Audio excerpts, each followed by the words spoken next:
I think it's time for us to switch gears here. And unfortunately, I forgot my little Canadian flag is over there. But now we're going to talk about the Canadian Football League. And this was week 21 of an 18-game schedule. The regular season is now complete with the 4 games that were played this past weekend. Let's break down those 4 games.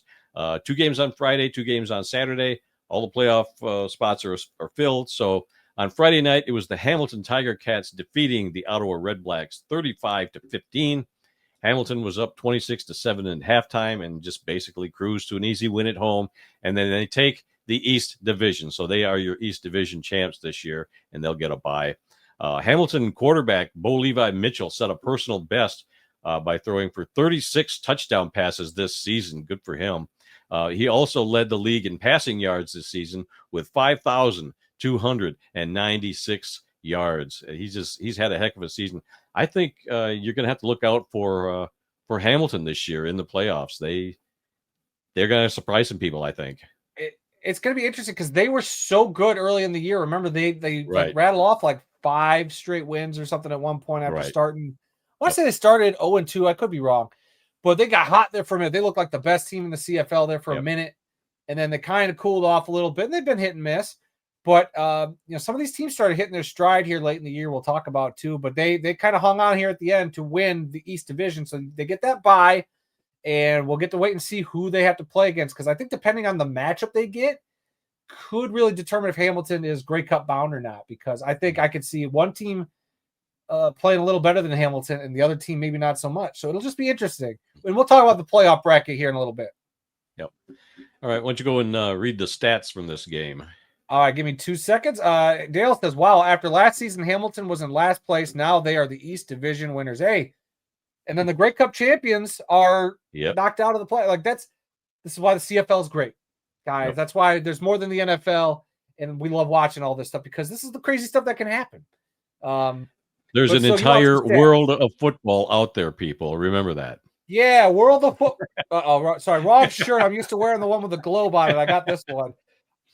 Again, guys, T-shirts available at Off the Wall FB. On social media. I promise I am not getting paid for this, despite there being a $100 bill in this letter from Trey. All right. We're going to talk stats. And ours are available on tpublic.com. Yeah. We can't afford to pay anybody to put that merch on their channels. It's fine. It's fine. Anyway, quarterback Bo Levi Mitchell was 21 of 31 passing for 264 yards and 2 touchdowns.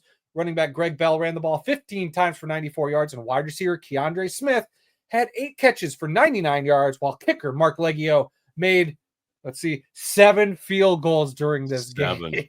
7 field goals. That's 21 points, Randy. That's like 3 touchdowns. They should have a conversion rate for if your kicker makes that much, you should just tell him you got 3 touchdowns. Yeah, really. And then for Ottawa quarterbacks, Tyree Adams and Matthew Schultz combined 16 of 29 passing for 197 yards, a touchdown, and 6 interceptions in this one. They didn't look real good. Woof. Running back William Stanbeck carried the ball 11 times for 58 yards, and wide receiver Khalil Pimpleton from Central Michigan University led the receivers with 3 catches for 60 yards. And obviously after this game, Dad, I don't know, we should just bring it up right now, what the Red Blacks did with their coaching staff. Oh yeah, I can scroll down here and read that. I got a graphic ready for you. Okay. Ottawa Red Blacks have fired their head coach Bob Dice. He took over as an interim on an interim basis when Red Blacks fired Paul LaPolice, who now does the pregame show. After 4 games, with 4 games left in the 2022 season, Dice leaves with an overall record of 18, 39, and 1 as the team's head coach. He was 4-14 this season, the worst record in the league this year. Dice had 1 year left on his contract. So they're looking for a new coach up there. Man, I was remember that first, let me take you back in a time machine, Randy. 20 weeks ago, after that week 1, Ottawa lost that game. But I had said then that this Ottawa team looks like they could be something special this year. And boy, was I wrong. And here we are 20 weeks later, and their coach is fired, and you hate to see it. I really did have high hopes for this Ottawa team. They had a lot of good things about them that they looked really good at times. It's just they just couldn't finish. And Yeah. boy, you have this type of season. It doesn't shock me that they parted ways with him. So you always hate to see somebody fired. We're going to talk about another one later. But I mean, these guys know the nature of the business. Even in Canada, you got to deal with, job performance. Yeah. A lot of things can happen over 18 games spread out over 21 weeks. The early teams that look really good sometimes are not there at the end of the season. Let's see. Going on to the other. Real quick, sorry, in the chat too on Facebook, our buddy Tim Capper, our favorite Canadian, other than Ryan Reynolds. The road to the Grey Cup starts now. Yes, it does. We will talk playoffs here in a second. Our friend up there. Tell Ryan Reynolds we said hi, by the way. Let's see. The other Friday night game, the Calgary Stampeders defeated the Edmonton Elks 20-10. Calgary led 16-0 at halftime, and again, another game where the team just cruised to an easy 20-10 win. Nothing special. I watched the highlights, and it's just like, there were a few plays here and there that were pretty exciting, but for the most part, there's no surprise there. But Calgary running back Dedrick Mills won the CFL rushing title this year with 1,409 yards. Congratulations to him. He's been a real power running back all season long. So he's good for him. Good for him. Yep. All right. Should I rattle off some stats? Rattle off some stats. All right. I hope these aren't any typos in here, Randy, because I see a typo, I think. I'm not sure. God, I hope it's a typo. Anyway, yes, Calgary quarterback Vernon Adams was 17 of 24 passing for 285 yards, no touchdowns and no interceptions, while running back Dedrick Mills ran the ball 17 times for 69 yards. Wide receiver Eric Brooks had 5 catches for 136 yards, while Stampeders kicker Rene Paredes kicked 4 field goals. Not as impressive as that 7 in the other game. And then for Edmonton, quarterback Cody Fajardo was 20 of 27 passing for 272 yards, a touchdown and an interception. He also ran the ball for 24 yards.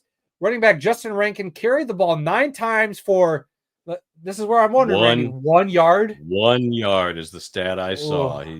We've talked about him all season long, how great he's been, and this has got to be his worst performance ever, obviously, but I was just shocked when I saw that. Only 9 rushes and 1 yard to show for it. Man. That's got to be an all-time worst rush yard per average. I don't know. That's like sub 3 inches of carry. I can't do math. But that's insane to me. That's why I was like, that's got to be a typo, right? 1 yard after 9 carries. No, that's what I saw. Unfortunately, Randy, that's probably better than either of us could do behind an offensive line. So I'm not even going to dog him. I'd be at minus 15 probably. I'd actually think negative 20, but who's counting? Who's counting? Let's see. Wide receiver OJ Hilaire had 6 catches for 86 yards for the Elks. So that'll do it for that game. All right, let's move on to the 2 Saturday games. In the first game on Saturday, it was Winnipeg over Montreal. Sorry, Tim. 19-10. Winnipeg led 13-4 at halftime. In the second half, each team kicked a pair of field goals, which led to a 9-point win for the Blue Bombers.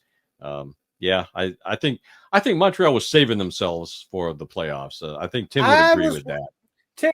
Tim might agree. Maybe he won't here now. I don't know. But with the playoffs right around the corner, you're one way or the other, you're guaranteed a home game, like at least for the first round.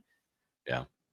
I mean, it's always a valid strategy. I mean, you hate seeing it when you watch it, but we'll see if it pays off. Yeah, I didn't hear where Davis Alexander was. He didn't play in this game. But 3 field goals and a rouge was all the scoring that Montreal could muster in the game. And these two teams are going to play again next week in the playoffs. So they're saving that Alexander magic for the postseason, Randy. I think so. That's what's happening. So. I can buy that.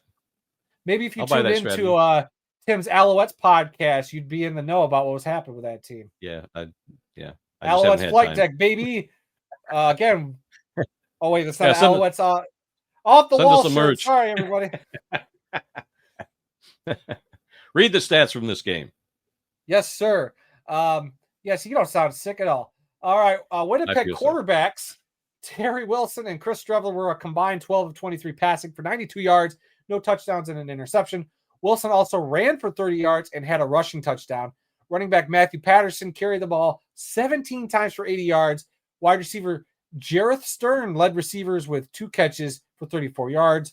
Kicker Sergio Castillo was 4 for 6 on his field goals, the longest of which came from 48 yards. For Montreal, quarterback McLeod Bethel Thompson filled in for Davis Alexander. He went 17 of 34 passing for 182 yards, no touchdowns, threw an interception. Wide receiver Tyson Philpott had 6 catches for 66 yards, and kicker Jose Maltos made 3 field goals. Yeah, like I said, I wasn't able to watch any of these games live being in Florida, but I watched all the highlights today and between yesterday and today, and you could tell that some of these teams were just putting out players to end the season. They just kind of wanted it to be over. Everybody's, the teams that aren't in the playoffs, I think they kind of felt like, let's just get this season over with. And the teams that are going to the playoffs are like, let's rest a few players and give other people some chances, because most of the games they didn't have a lot of a lot riding on the game. So that's just my theory. But let's move on to the last game of the weekend. The late Saturday game. It was the BC Lions over the Saskatchewan Roughriders, 27-21. Saskatchewan led 18-13 at halftime. They also led 21-19 midway through the fourth quarter, but a late touchdown by BC was the difference, as BC wins their 6th straight game to end the season. Congratulations to them. Of course, BC earned a home playoff game with that one, and BC wide receiver Keon Hatcher won the CFL receiving title this year with 1,688 yards. So, boy, you got to watch out for that BC Lions team. They're getting hot at the right time. They might be the hot team going into the postseason. 6 straight wins is nothing to sneeze at, and momentum's a real thing. So, watch out. I'd be curious. I'll be pulling a little bit for the Lions to make some noise. Yeah. Go ahead and read those stats. All right, my pleasure. British Columbia quarterback Nathan Rourke was 23 of 28 passing for 368 yards, 3 touchdowns and an interception. Wide receiver Aiden Eberhard had 4 catches for 101 yards and 2 touchdowns, while wide receiver Keon Hatcher had 7 catches for 75 yards and a touchdown. For Saskatchewan, quarterbacks Jake Mayer and Trevor Harris were a combined 26 of 35 for 266 yards, no touchdowns, but they did throw an interception. Wide receiver Tommy Neild led the receivers with 8 catches for 75 yards. Yep. And Toronto was on a bye. Toronto was on a bye. Their season was over with last week, so they're probably all home wherever they live, watching these games and just saying, what could have been, or we'll get them next year, whatever. Yeah. Looking at the standings, the final standings in the CFL for 2025 in the West Division, it's the Saskatchewan Roughriders with a 12-6 record. They are your West Division champs. The BC Lions also have a playoff spot with an 11-7 record, as well as the Calgary Stampeders, 11-7, and the Winnipeg Blue Bombers with an 10-8 record are your crossover team. And Edmonton finished the season with an 11-7 record. Or I'm sorry, all the way around record. Yeah. 7-11 record. In the East, it was the Hamilton Tiger Cats with an 11-7 record, winning the East Championship. The Alouettes finished 10-8. They're in the playoffs. And the other 2 teams in the East eliminated Toronto at 5-13 and Ottawa at 4-14. Looking ahead to next week's games in the playoffs, 2 games on Saturday. You've got Winnipeg at Montreal. Both teams are 10-8. And this is a rematch from last week. This is going to be on CFL Plus as far as I can see. I don't think they're going to be on TV here in the States, but last I knew it was strictly CFL Plus. And then the other Saturday game, Calgary at BC. Both of those teams are 11-7, and that's going to be a CFL Plus game as well. So, and on who do you got winning those games? Oh boy, that put you on the spot. if Davis Alexander is there and he's ready to go, Montreal will probably win that game at home, I think. And then BC at home. I'm taking both the home teams in both of those games.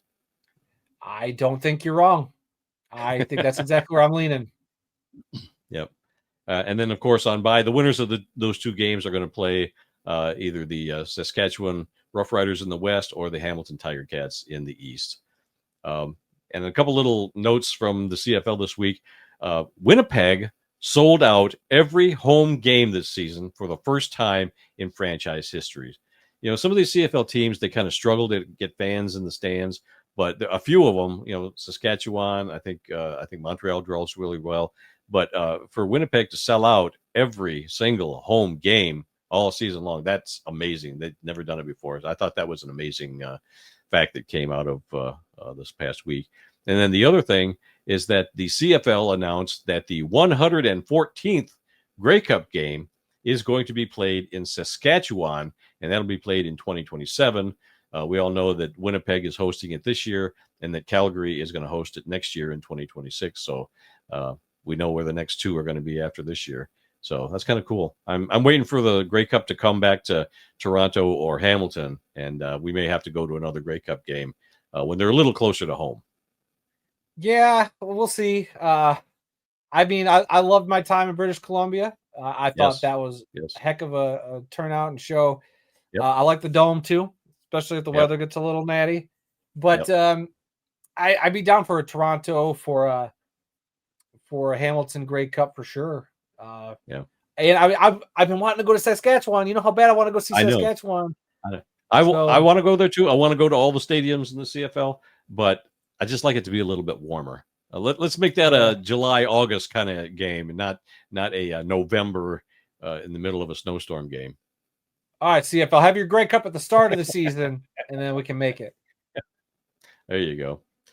And that's it for the CFL, unless you know of anything else we forgot to talk about. I think that's pretty much everything from the CFL. I'm excited to check out some playoff action this weekend. We'll see. Like I said, I'm going out of town, so I'll probably have to use CFL Plus to its advantage on my phone. So, well, hopefully I'll they're be good here. games. Yeah, I'll be here. I'll make sure I get all the stats and everything from the two games this weekend. Should be a couple of really exciting games. I think they're both going to be pretty close games, but like I said, I'm kind of favoring the home teams. I think so too. I think that Montreal Winnipeg game is going to be real interesting. And depending on which Calgary team shows up, they could put up a fight against BC. The last couple times, not so much. I feel like BC's really had Calgary's number. Vernon Adams playing his old team that traded him away in the offseason. So that should be interesting.